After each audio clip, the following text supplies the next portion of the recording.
समझ नहीं आ रही कि मेरी वाइफ प्रेग्नेंट है।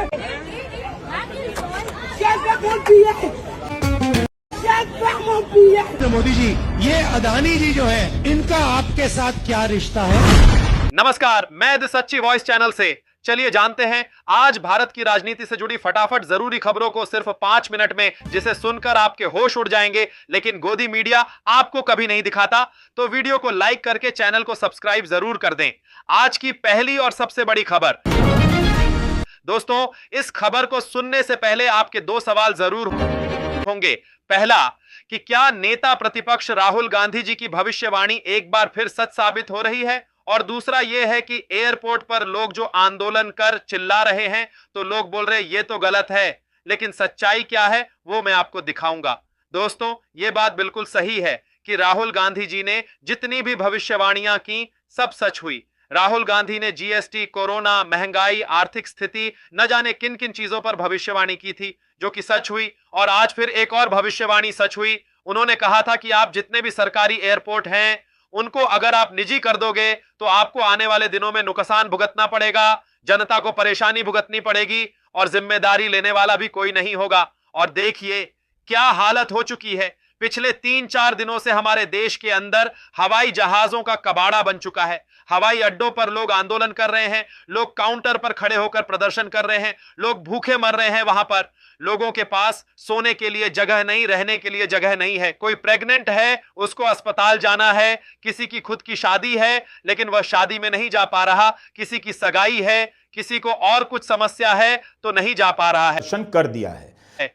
आप एक ये वीडियो देखिए जिसके अंदर एक बाप अपनी बेटी के लिए पैड मांग रहा है क्योंकि पीरियड शुरू हो चुके हैं। एक महिला कह रही है कि वह प्रेग्नेंट है, उसको जल्दी से जल्दी घर जाना जरूरी है, लेकिन वह क्या कर सकती है? प्यार चाहिए, दे दो प्यार है। समझ नहीं आ रही कि मेरी वाइफ प्रेग्नेंट है। 5 लीटर पहले मेल करवाया था। कुछ हो नहीं रहा है अकेले के लिए, कम से कम किसको बुला लो। Your responsibility. होने नहीं एक बैग नहीं है।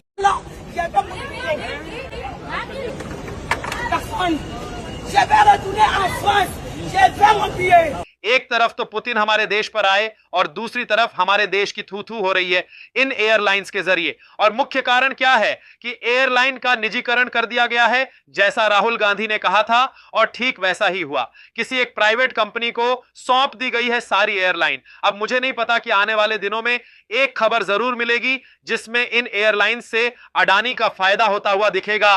दूसरे सवाल का जवाब हर एक व्यक्ति कह रहा है, स्टाफ पर क्यों चिल्लाया जा रहा है? लेकिन एक बार सोचो कि गुस्से के अंदर व्यक्ति या जो आम जनता परेशान हो रही है वह अपनी परेशानी किसको बताएगा?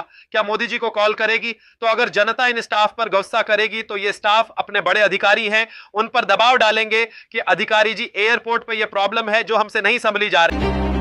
मैं मानता हूं कि पब्लिक जो कर रही है गलत है, नहीं होना चाहिए, लेकिन हमारे देश के अंदर इसके अलावा और कोई चारा ही नहीं है क्योंकि कोई सुनने वाला नहीं है। अब आप एक बार सोचें, क्या एयरपोर्ट पर आपको कोई समस्या होगी तो आप किसे कहेंगे? वहां जाकर आप स्टाफ को कहेंगे मदद करने के लिए, या फिर जाकर सीधा सरकार से बात करेंगे जिसकी व्यवस्था है ही नहीं? तो उनका भी वाजिब है कि वे चिल्ला रहे हैं तो बिल्कुल गलत भी नहीं है क्योंकि हमारा सिस्टम ही ऐसा है। नजर डालते हैं दूसरी बड़ी खबर पर।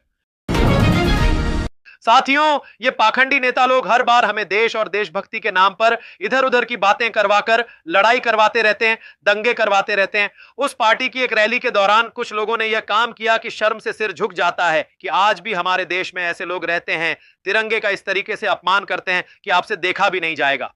मैं उन लोगों की मानसिकता पर सोचता हूं कि उनके दिमाग क्यों नहीं चल रहा है, उनके दिमाग में इतनी क्यों गोबर गैस भर दी गई है जिससे कि उन्हें सही क्या है और गलत क्या है उसका भी पता नहीं लग सकता। अब कई सारे लोग कहेंगे कि यह तो तिरंगा नहीं, यह कांग्रेस का झंडा है, लेकिन उनको भी समझाना चाहता हूं, जो हमारे केसरिया, सफेद, हरा 3 रंगों का होता है वह हमेशा तिरंगा होता है और उसका अपमान अपमान ही होता है, चाहे वह कांग्रेस का हो या फिर उसके अंदर अशोक चक्र हो। उस बंदे ने एक बार भी यह ख्याल नहीं किया कि यह जो मेरे हाथ में है उसका हम हर 15 अगस्त और 26 जनवरी को त्योहार के रूप में मानते हैं, उसका सम्मान करते हैं।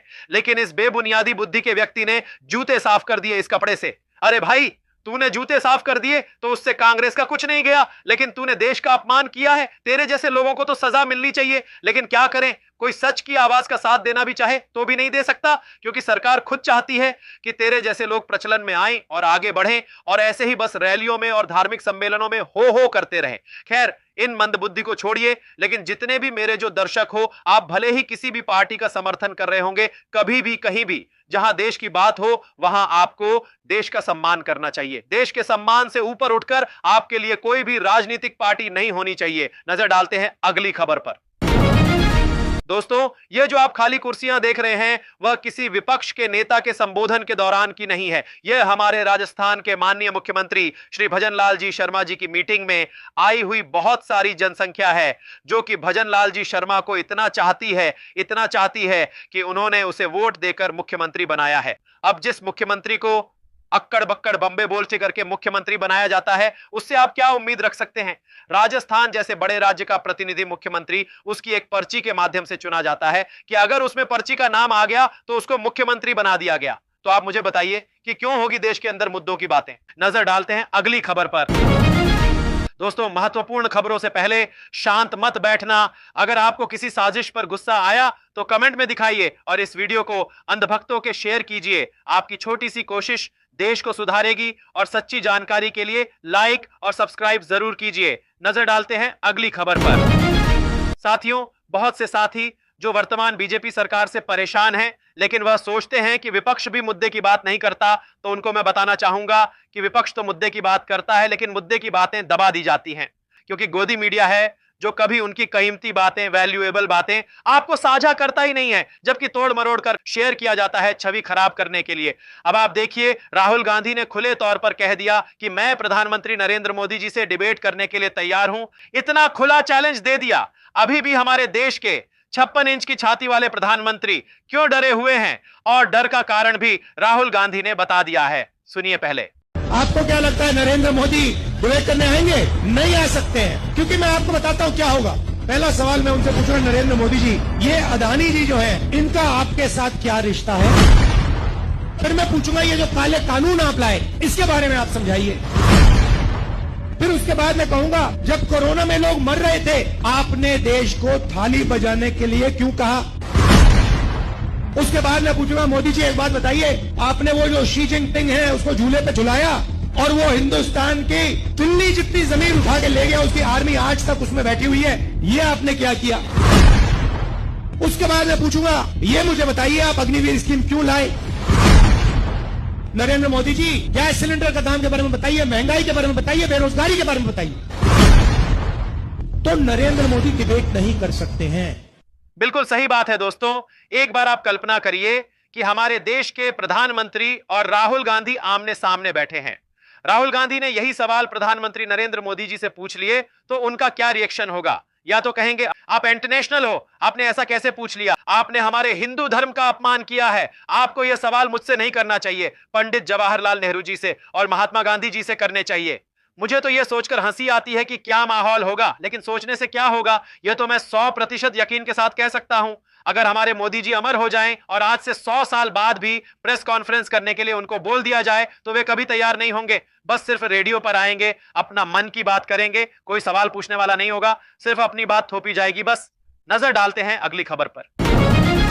दोस्तों, राघव चड्ढा ने पार्लियामेंट को आज उस मोड़ पर पहुंचा दिया है जिसमें प्रधानमंत्री जी और अमित शाह के पास बात घुमाने का कोई मौका भी नहीं मिलेगा। दोस्तों, कई बार जो अंधभक्त होते हैं वे आपकी बातें मानने को तैयार नहीं होते हैं, आपसे बहस करना शुरू कर देते हैं। जब महंगाई पर बात करते हैं तो वे कहते हैं कहां है महंगाई, उस समय बहुत महंगी थी जब कांग्रेस की सरकार थी। लेकिन आपको चिंता करने की जरूरत नहीं है, उन अंधभक्तों के मुंह पर यह वीडियो दे मारना। 2014 में जब ये सरकार बनी थी तो पेट्रोल 55 रुपए प्रति लीटर पे बिकता था, आज पेट्रोल 100 रुपए प्रति लीटर पे बिकता है। डीजल पे बिकता था 45 रुपए प्रति लीटर, वो डीजल आज 90 रुपए प्रति लीटर पे बिक रहा है सर। गैस का सिलेंडर 400 रुपए का मिलता था बाजार में 2014 में जब इनकी सरकार आई थी, आज वो गैस का सिलेंडर 1100 रुपए का हो गया सर, 1100 रुपए का। दूध 1 लीटर 36 रुपए का मिलता था, दूध आज 60 रुपए प्रति लीटर हो गया है। और सर सीएनजी 40 रुपए प्रति यूनिट प्रति केजी मिला करती थी, आज वो सीएनजी 80 रुपए प्रति यूनिट मिलती है सर। कि बड़े बड़े उद्योगपतियों के, अपने दोस्तों के बड़े बड़े लोन्स इन लोगों ने माफ कर दिए। 74,000 रुपए का कर्जा आज देश के हर किसान के सर पर है सर। अगर किसान अपना कर्ज का भुगतान नहीं करता तो उसके नाम के नोटिस चिपकाकर किसान की बदनामी करती है ये सरकार, और बड़े बड़े उद्योगपति जो लाखों करोड़ रुपए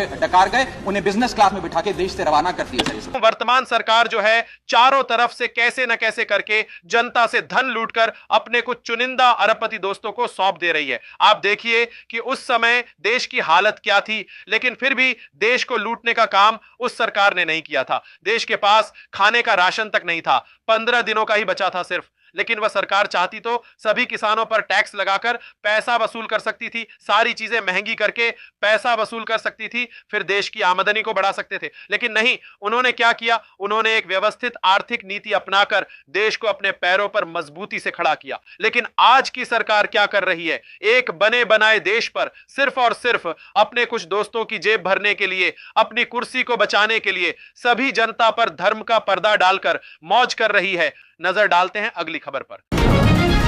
दोस्तों, ये भारतीय जनता पार्टी के जितने भी बड़े छोटे नेता हैं ना, मोदी सहित, वह कितना दिखावा करने की कोशिश करते हैं वह आप सबको पता ही होगा। लेकिन अभी मैं आपको जो दिखाऊंगा वह अमित शाह का एक वीडियो है, जिसके अंदर अमित शाह